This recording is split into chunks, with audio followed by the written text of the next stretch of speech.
The Adventures of Sam Spade, Detective, brought to you by Wild Root Cream Oil Hair Tonic, the non-alcoholic hair tonic that contains lanolin. Wild Root Cream Oil, again and again the choice of men who put good grooming first.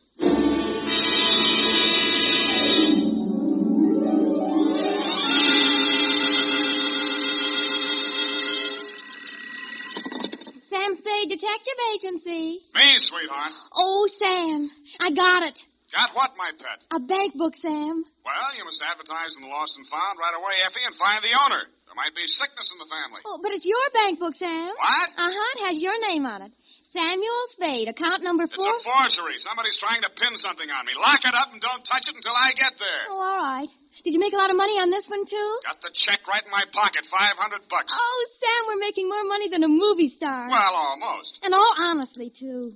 600 last week and 500 this week. Yeah, how about that? And life gives a 3-page spread to I Spy Moulton. But we mustn't let it turn our heads, Effie. No. We gotta stay in there pitching. I'll be right down to pitch my report on the Adam Figg caper.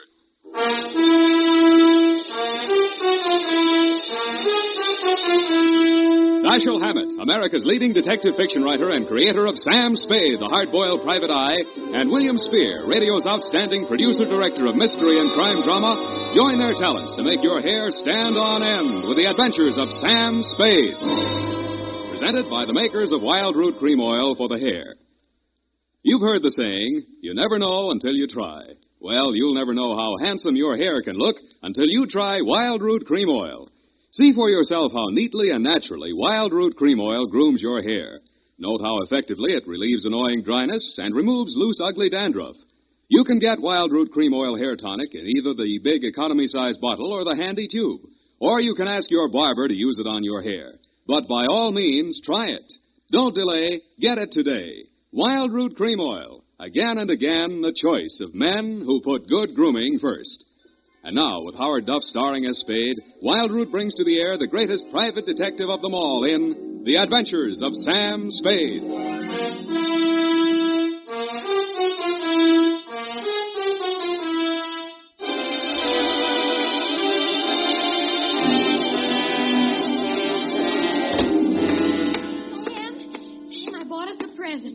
Oh, you're going to love it. Well, we gotta watch these expenses, Effie. There's always something. Yes, but this will be saving.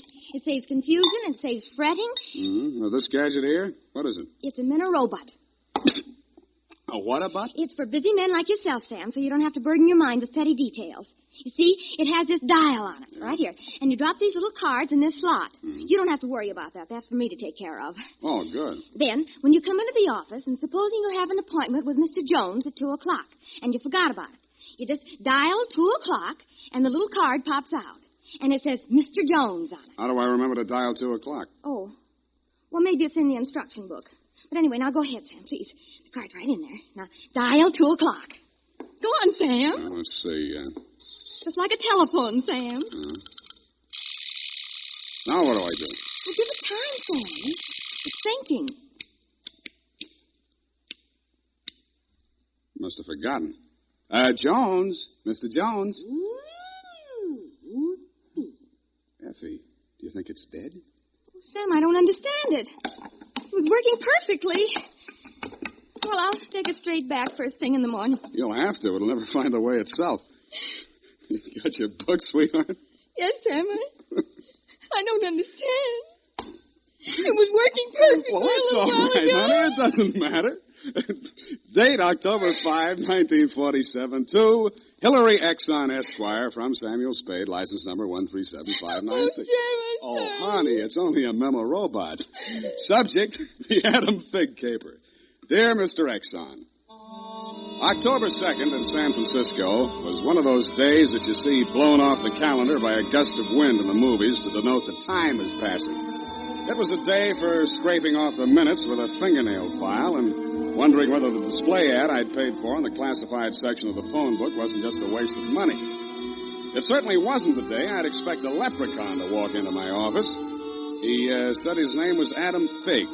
He said he was the butler at Exxon Manor in Los Nidos.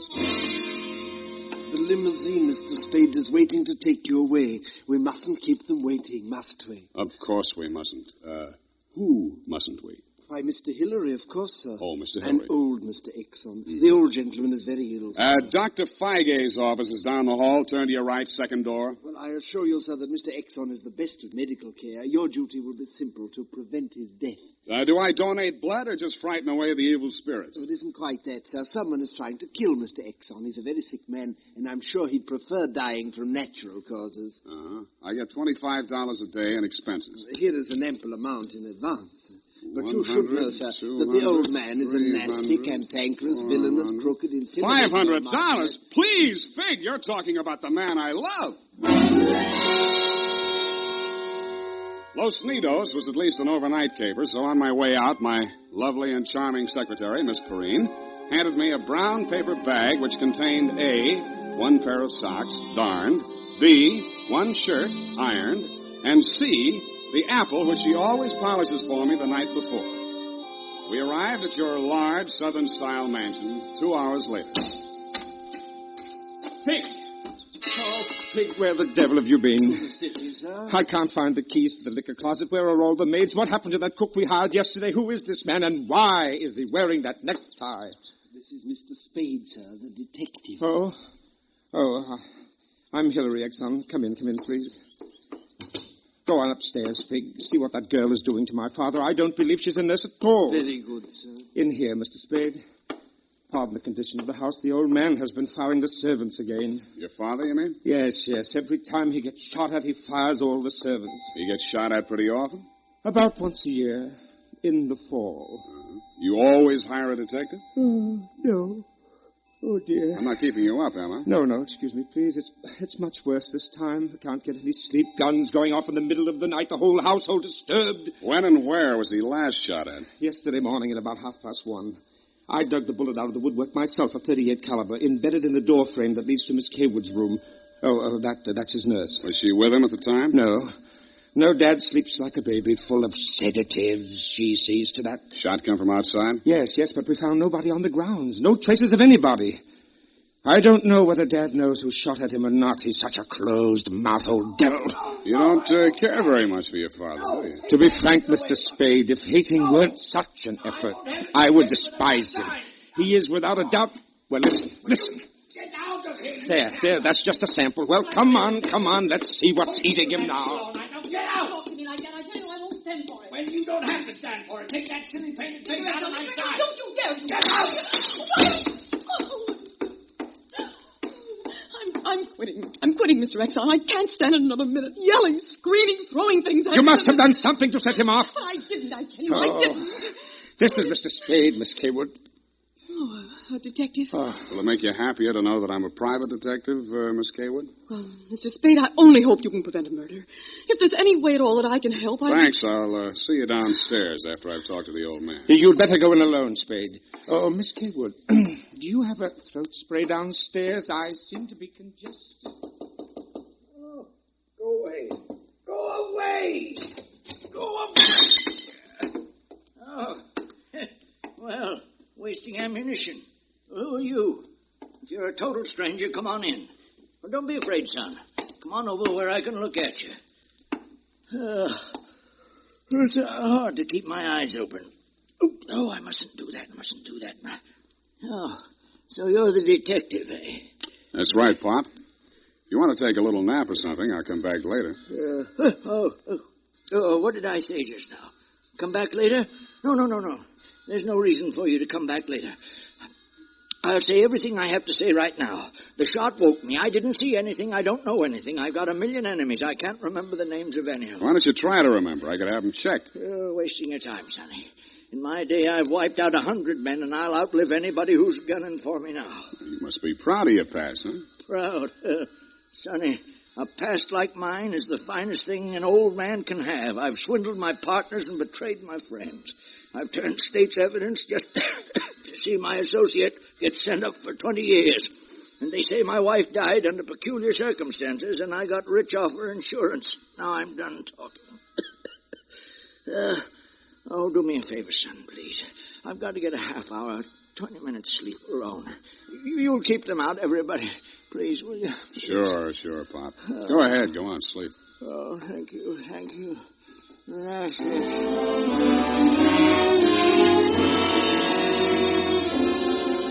closed his eyes, rolled over, and fell into a heavy sleep.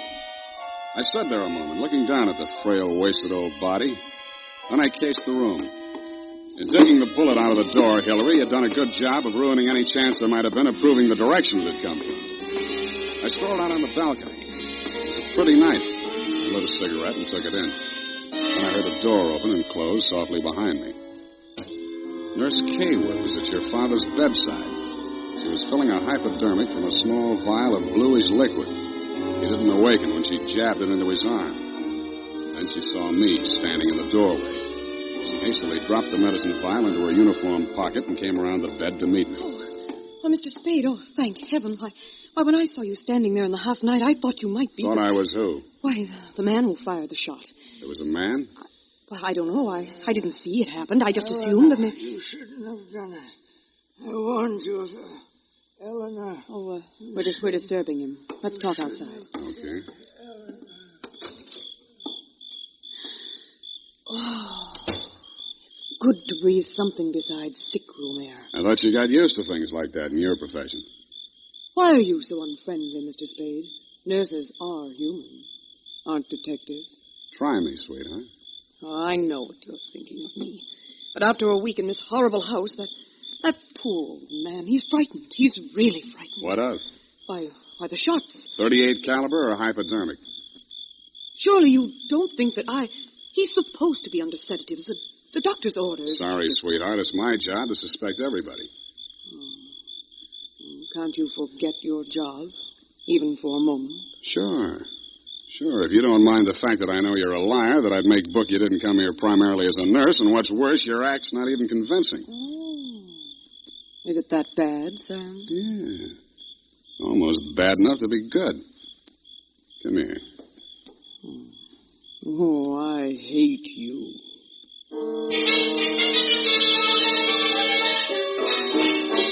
It was a very satisfactory love scene for both of us. For reasons of her own, Barbara wanted to keep me out of that sick room for a while, and she did. For reasons of my own, I wanted to get that medicine vial out of her uniform pocket, and I did.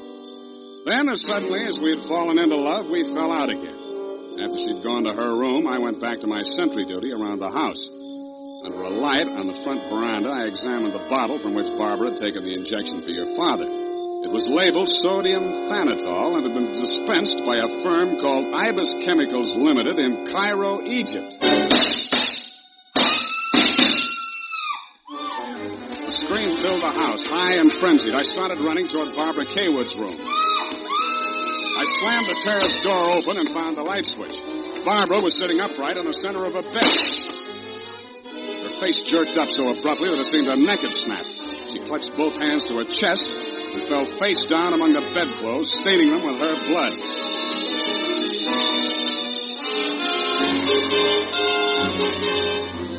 I don't know whether I went through, over, or around the screen that stood between her room and the old man's. I circled Exxon's bed. He lay on the floor on his side facing the window. I went outside. A .38 automatic lay on the ground a few yards away from the building. I put that into my pocket and listened. No shadows moving. Nothing. Then he was on me before I could be sure he wasn't a medium-sized tree. Break your back. Need the light. The warm stuff on my cheek might have been the thing's blood or mine. It gathered me up and bent me back and tore at my throat. Then I remembered that hands are stronger than fingers. I started with his thumbs.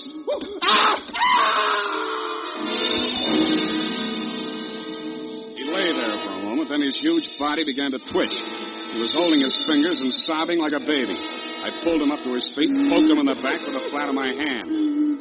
I followed him through an opening in the hedges and down a long, pitch-dark lane toward the lights of a squat brick house set on the top of a slight rise. As we approached it, a door opened and light streamed out onto the porch. The tall man framed in the doorway was the last person in the world I expected to see. Ah, Marcus, you brought him. Oh, master, very delightful service, but have much pain in fingers. Always complaining, Marcus.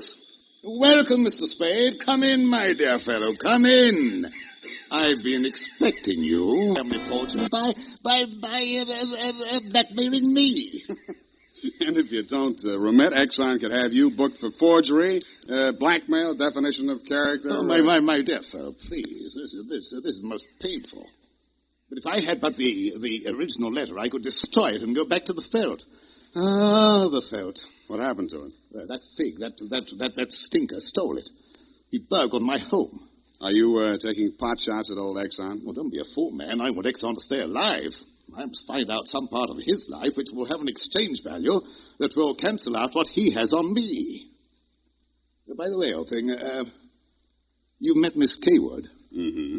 At the present moment, she's milking me for $150 a day. Oh? She's supposed to goad the old man, by whatever means necessary, into talking about his past. And that information she is to bring to me. Well, that ought to be easy. Exxon brags about his past. Now, so far, I've learned that Hilary Exxon stole 2 heifers at a livestock show in Abilene in 1906. I feel for you, Captain. That wouldn't get much on the current market, would it? My dear fellow, I've a proposition to make to you. Should you ferret out anything that would be of value to me, I'll reward you handsomely. Well, maybe something can be arranged, Captain. Good, excellent. May I have your word on that? Well, there isn't much time, Captain. I'd better trot on back. I'll show you to the door, sir. And let me warn you, Mr. Spade, for your own good, should you ever hear the thrum of Ivor's wings, run, flee. I assured him that I would heed his warning, bade him good night, and started back down the lane in the direction of Action Manor. Business was going on as usual. There were no shots this time, only the scream. When I got to Barbara's room, you and Adam were standing at a bedside trying to quiet her down. Well, Mr. Spade, is this the way you guard the house against intruders? Where have you been? Ask Adam. What does he mean by that, Figg? I'm sure I don't know, sir. I've not left the house, sir. What happened here? Oh, she woke up screaming. She said someone had come into the room and torn off her bandages. A nightmare, of course. Please, I want to talk to Mr. Spade alone. Oh, please go. Adam, you go too. Please, Hillary, you go too. Good. Some questions I want to ask you, sweetheart, alone. Oh, but look here, Spade, look here. She just had a terrific shock. She shouldn't be questioned. Well, the code of detective transcends that of the medical, Mr. Hillary. Perhaps he should have a few minutes alone with Miss Kaywood. Oh, very well, Figg. I suppose you know best. Remember what the doctor said, Miss Barbara. Not too much exertion. What happened, Barbara? Well, it could have been a dream. Somebody was standing over me in the darkness and peering down at me. And then he started to rip off my bandages, and I screamed. And when Figg came into the room and he turned on the lights, he was gone. It could have been a dream, Sam, and I could have been clawing at the bandages myself in my sleep. But you weren't. It wasn't a dream. I've been talking to Captain Sherry. And then I thought... well, how much do you know? That you've been feeding the old man truth serum to get him to talk in his sleep. Oh. How much talking has he done? Well, plenty. How much you told Sherry? Well, just as little as possible. Why? Because, Sam, if we can keep that old man alive and out of jail long enough to sell what we know to Sherry for what it's really worth, we'd be fools not to do it. What makes you so sure you'll stay alive long enough to collect, sweetheart? Well, because you're going to help me, aren't you, Sam?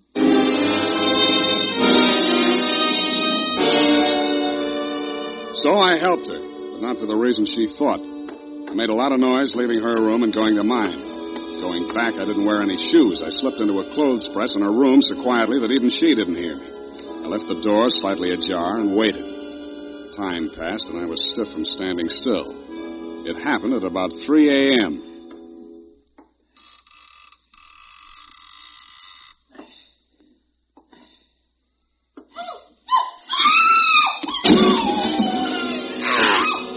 Crazy, feverish glare of his eyes told me that the threat of the gun in my hands meant nothing to him. I jumped to his side, twisted the knife away from him, picked him up in my arms, and carried him, kicking, clawing, and swearing, back to his bed. He lay there, breathing hard. Then he smiled. You're a smart one, Sonny.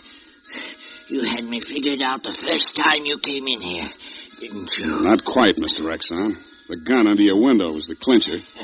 That gun? Sure. I had it under my pillow all the time. I got tired of shooting into door frames. Look, you're dying, Mr. Exxon. There's no use trying to make up stories now. You're right, Sonny. I knew that nurse would sit up in bed after I fired tonight. And then I let her have it right through the screen. Why? You know why well enough. She was doping me up and sneaking in here at night, listening to what I was babbling about. Maybe you weren't saying anything important, Mr. Exxon. I might have, Sonny. I might have. 14 years ago, I killed my wife. I wanted to carry the secret to my grave.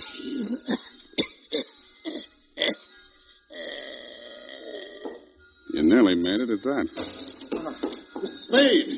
What's happened? Is he dead? He's dead. Did he say anything, sir? Did he confess anything? You must tell me if he said anything. I didn't hear him say a word. Well. Yeah, Mr. Spade. Charged with a certain texture, a significant quality. There's a certain smell, yes. An omen. You can inhale it, sir. Journey thou to Nairobi on the veldt. Tarry 7 days, and you will collect the fabulous golden skull of Wizami, king of the Bojamas. Aha! Marcus! Yes, master. Unhook the hooker. Pack the marmalade. We are off to the veldt.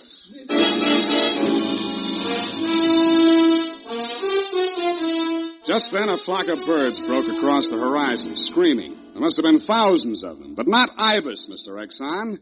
Vultures. I suppose if you're going to pay any attention to omens, it's a good thing to know your birds. Period. End of report.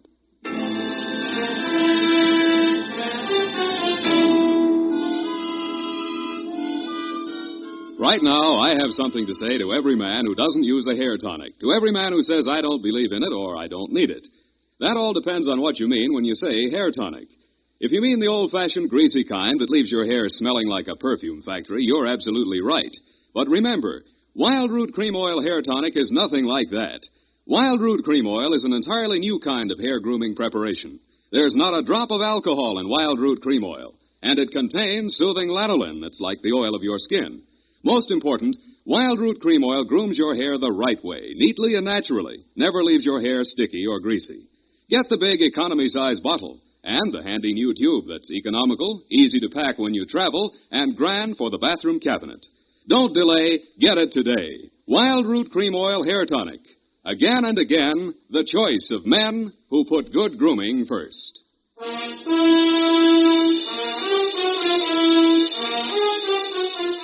Well, Effie,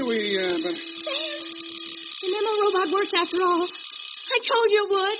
Yeah, it just takes a little time, sweetheart. Oh, read the card, Sam. Now, you see?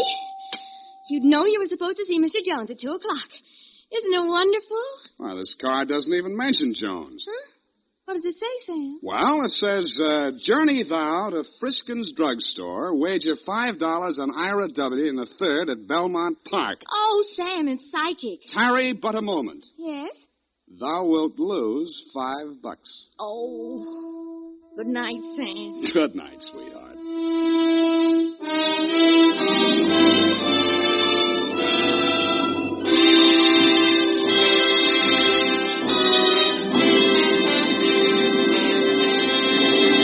The Adventures of Sam Spade, Dashiell Hammett's famous private detective, are produced and directed by William Spear. Sam Spade is played by Howard Duff. Lorene Tuttle is Effie. The Adventures of Sam Spade are written for radio by Bob Tallman and Gil Dowd with musical direction by Lud Gluskin. This is Dick Joy, reminding you that next Sunday, author Dashiell Hammett and producer William Spear join forces for another adventure with Sam Spade, brought to you by Wild Root Cream Oil. Again and again, a choice of men who put good grooming first. Smart girls use Wild Root Cream Oil, too, for quick, good grooming and to relieve dryness between permanents. Mothers say it's grand for training children's hair.